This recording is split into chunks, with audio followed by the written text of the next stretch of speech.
Sa pambungad na pagsasalaysay ay binanggit na noong 1988, ang rate ng krimen sa Amerika ay tumaas ng 400%. Bilang tugon ay gumawa ang gobyerno ng marahas na aksyon, ikinulong nila ang buong Manhattan Island gamit ang 50-foot na pader. Binago nito ang mataong lugar ng metropolis at naging isang pinakamataas na seguridad na bilangguan sa bansa na may nakamamatay na mga minahan na pumapalibot sa mga tulay at lagusan na dating nag-uugnay sa mainland. Sa loob ng nakahiwalay na lugar na ito ay walang mga bantay na nagpapatrolya sa mga lansangan, ngunit ang buong lugar ay patuloy na binabantayan ng puwersa ng pulisya ng Amerika na nakatalaga sa paligid ng isla. Sa loob ng mga pader na ito, ang bawat kriminal ay hinahatulan ng habambuhay na pagkakakulong at walang makakalabas. Pagdating ng taong 1997 ay masasaksihan natin ang isang nakakatakot na eksena, dalawang desperado na lalaki ang nagtangkang tumakas sakay ng ginawang bangka. Binalaan sila ng isang military helicopter na bumalik, ngunit patuloy silang umalis. Ito ay naging isang masamang desisyon dahil ang mga pulis ay naghulog ng isang gas canister mula sa itaas, dahilan para masira ang bangka at agad na namatay ang mga bilanggo. Sa resulta ng insidenteng ito, ang helicopter ay bumalik sa kampo nito sa Liberty Island. Ang lugar na ito ay nagsisilbing punong tanggapan ng puwersa ng pulisya. Nang maglaon ay dumating ang isang bus ng bilanggo sa punong tanggapan, kabilang sa mga sakay nito ay si Snake Plissken na isang dating nakatanggap ng maraming parangal na sundalo ng espesyal na puwersa ng Amerika na ngayon ay tinatawag ng kriminal. Naipahayag na sinubukan niyang pagnakawan ng Federal Reserve kaya dinala siya doon para sa paunang pagsusuri sa Liberty Island Security Control. Sa ibang lugar, ang flight captain na si Rame ay agarang nag-abiso kay Police Commissioner Bob Hawke tungkol sa isang nakababahalang sitwasyon na kinasasangkutan ng isang maliit na eroplano. Inihayag ni Rame na ang air traffic control ay hindi mahanap ang jet sa huling 20 minuto, sa lalong madaling panahon ay naging maliwanag na ang eroplano na pinag-uusapan ay walang iba kundi ang Air Force One na prestihiyosong sasakyang panghimpapawid ng presidente ng Amerika. Lumalabas na ang presidente ay patungo sa isang International Peace Summit nang ang sasakyang panghimpapawid ay na-hijack ng isang miyembro ng anti-government group. Plano ngayon ng hijacker na ito na ibagsak ang eroplano sa bukas na isla ng Manhattan, ngunit habang siya ay nagmamaneho patungo sa nasabing lugar, ang mga bantay ng presidente ay nagawa siyang dalhin sa isang emergency escape pod. Binigay nila sa kanya ang isang briefcase, kinabitan siya ng isang life monitor bracelet, at inilunsad ang pod ilang sandali bago bumagsak ang eroplano. Sa sumunod na eksena, mabilis na pinagsama-sama ni Hawke ang mga sundalo at nagtungo sila sa lugar kung saan bumagsak ang pod. Ngunit sa kanilang pagdating, natuklasan nila na ang escape pod ay walang laman at walang mga palatandaan ng presidente. Sa sandaling ito ay dumating ang isang lalaki na nagngangalang Romero na sinasabing siya ay nagsasalita sa ngalan ng mga bilanggo sa isla. Ibinunyag niya na ang presidente ay kanilang nahuli at ipinakita ang isa sa kanyang putol na daliri bilang patunay. Pagkatapos ay binalaan ni Romero ang mga sundalo na lisanin ang isla sa loob ng 30 segundo kung gusto nilang makitang buhay ang presidente. Dahil wala nang ibang opsyon, atubiling sumakay si Hawke at ang kanyang mga tauhan sa mga chopper at lumipad pabalik sa Liberty Island. Nang maglaon ay nakipag-ugnayan ng vice-presidente kay Hawke at hiniling sa kanya na gawin ang lahat ng kanyang makakaya upang iligtas ang presidente. Dahil hindi pinapayagan ng mga pulis na tumuntong sa isla, ginamit ni Hawke ang isa sa kanilang pinakabihasang bilanggo na si Snake Plissken. Ang hakbang ay mas makabuluhan dahil si Snake ay isang sundalo sa loob ng maraming taon bago siya nakagawa ng krimen. Pagkatapos ay pinatawag siya ni Hawke sa kanyang opisina at nagbigay ng isang panukala. Dapat na makalusot si Snake sa nakahiwalay na bilangguan sa isla ng Manhattan, iligtas ang presidente at kunin ang isang mahalagang cassette tape na naglalaman ng data ng nuclear fusion. Bilang kapalit ay bibigyan siya ng kumpletong kapatawaran para sa lahat ng kanyang mga nakaraang pagkakasala. Ngunit mayroong isang mahigpit na deadline, mayroon lamang silang 24 na oras upang isagawa ang misyon dahil ang presidente ay kailangang dumalo sa isang kagyat na international summit. Matapos mabigyan ng paalala para sa misyon, atubiling sumang-ayon si Snake na gawin ito. Pagkatapos ay pinaturukan siya ni Hawke ng booster na sinasabing ito ay para makaiwas siya sa sakit. Gayunpaman sa lalong madaling panahon ay ibinunyag ng medikal na teknolohiya na si Snake ay aktwal na na-inject ng mga microscopicong kapsula na nagsisigurong siya ay sumusunod sa mga utos at ginagawa ang misyon. Sisirain ng mga capsule na ito ang kanyang mga arterya sa loob ng 24 na oras kung susubukan niyang kumilos ng mali at hindi ito mapapawalang bisa hanggang sa huling 15 minuto. Kung maililigtas ni Snake ang presidente sa tamang oras, nangangako si Hawk na ililigtas siya sa pamamagitan ng pag-neutralize sa mga pampasabog sa kanyang leeg gamit ang X-ray. Ngunit kung mabibigo siya sa kanyang misyon, mamamatay siya sa pamamagitan ng isang masakit na kamatayan. Nang marinig ang lahat ng ito, ang galit na si Snake ay nangako na pagbabayarin niya si Hawk kapag nakabalik siya. Nang maglaon ay ipinadala si Snake sa loob ng Manhattan Island Prison sa isang glider plane, hindi pa siya nakakapagmaneho ng isa sa mga ito sa buong buhay niya ngunit nagawa pa rin niyang makarating sa tuktok ng World Trade Center. Pagkatapos nito ay palihim siyang lumabas ng elevator para makarating sa baba, sumunod ay dumaan siya sa mga kalye ng Manhattan kung saan kalaunan ay nahanap niya ang bumagsak na eroplano at ang escape pod. Ininspeksyon niya ito saglit ngunit walang nakitang mga palatandaan kaya nagpatuloy siya sa kanyang paglalakbay. Kasunod ng hudyat na ibinigay ng bracelet na pang-monitor sa buhay ng presidente, hindi nagtagal ay nakarating siya sa basement ng isang lumang teatro. Doon ay nakatagpo siya ng ilang masasamang bilanggo ngunit nagawa niyang mapabagsak ang bawat isa sa kanila gamit ang kanyang pinakamalakas na kakayahan sa pakikipaglaban. Sa wakas ay nahanap na niya ang presidente para lamang matuklasan na isa lang itong matandang lalaki na nakasuot ng bracelet na pang-monitor. Dahil sa galit ay agad na tinawagan ni Snake si Hawk at ipinaalam ito sa kanya, ngunit iginiit ng huli na ipagpatuloy niya ang misyon. Maya-maya nang lumabas si Snake sa teatro, napansin niyang may nagkukubli sa dilim. Sa lalong madaling panahon, ilang higit pang mga anino ang nagsimulang lumabas mula sa mga manhole at eskinita. Inihayag na ang mga taong ito ay kilala bilang ang mga pinakabaliw at sila ay kilalang kilala sa pagnanakaw at paninira sa lungsod tuwing gabi. Dahil napagtanto na marami sila, si Snake ay tumakbo at nagtago sa isang abandonadong restaurant.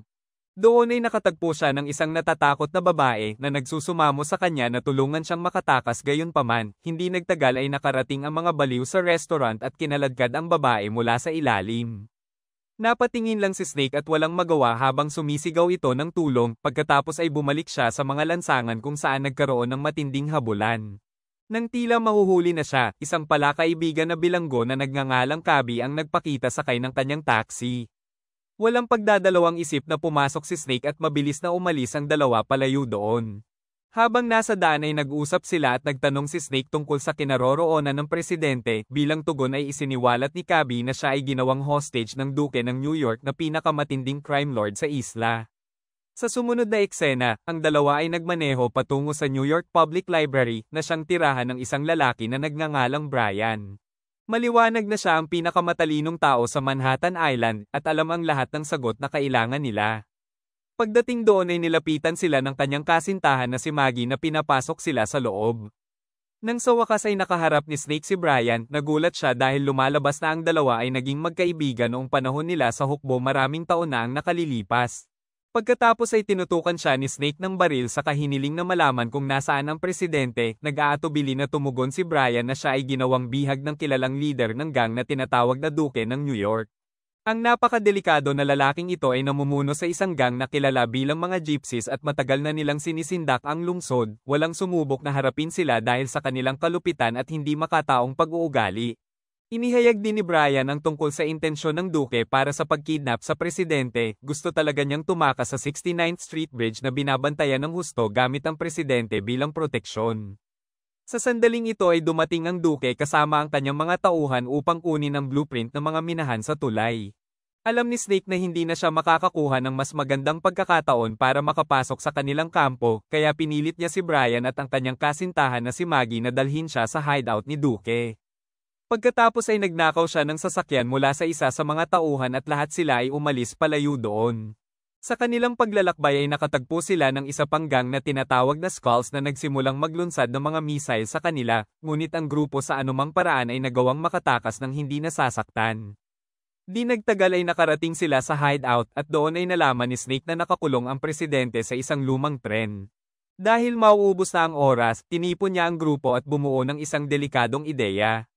Sina Brian at Maggie ay itinalaga upang lumikha ng isang distraksyon habang siya ay lulusot sa loob ng tren at ililigtas ang presidente. Ang dalawa ay nag-atubili na sumang-ayon dito saka sila pumunta sa kabilang direksyon. Sa kasamaang palad ng makarating si Snake sa loob ng tren, nakatagpo siya ng isang gwardya sa pasukan. Kahit papaano ay napabagsak niya ito ngunit siya ay nasugatan sa proseso gayunpaman, nagpapatuloy siya sa kanyang misyon at nilabas ang presidente sa tren. Ngunit habang sinusubukan nilang makatakas, nahuli sila ng mga tauhan ni Duque at dinala sa kanilang kustodiya. Sa isang nakakagulat na pangyayari, malalaman natin na sina Brian at Maggie ang nag-alerto sa gang ng presensya ni Snake. Nang maglaon ay itinali ni Duque ang presidente sa isang pader at ginamit siya bilang target ng pagsasanay. Sa panahong ito ay tinarget niya ang kanyang briefcase na naglalaman ng cassette tape tungkol sa nuclear fusion. Hindi alam ni Romero ang kahalagahan nito ngunit inilagay pa rin niya ito sa kanyang bulsa. Nang sumunod na araw, si Snake ay pinilit na pumasok sa isang fighting ring kung saan kailangan niyang makipaglaban sa isang matangkad na kalaban. Dahil sa kanyang pinsala, hindi niya maipakita ang kanyang tunay na kakayahan at sa makatuwid ay mabigat na naparusahan sa mga unang minuto. Sa kabilang banda ay gumawa ng plano sina Brian at Maggie para makalapit sa presidente, gusto talaga nila siyang iligtas sa pag-asang mapatawad ng gobyerno ang kanilang mga nagawang krimen.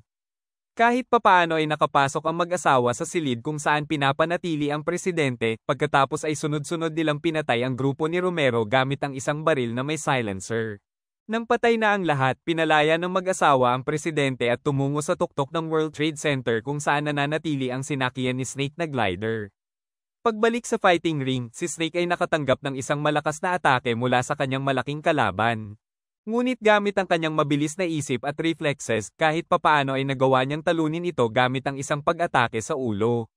Nang magsimulang magsaya ang mga tao para sa kanya, dumating ang isang tauhan at ipinaalam kay Duque na nakatakas na ang presidente. Dahil dito ay galit na galit ang pinuno kaya inutusan niya ang lahat ng kanyang mga tauhan na tugisin ang mga traidor at patayin sila kaagad. Pagkatapos ng anunsyo ay nagkaroon ng kaguluhan sa arena dahil ang lahat ng kalalakihan ay nagmamadaling hinanap ang presidente.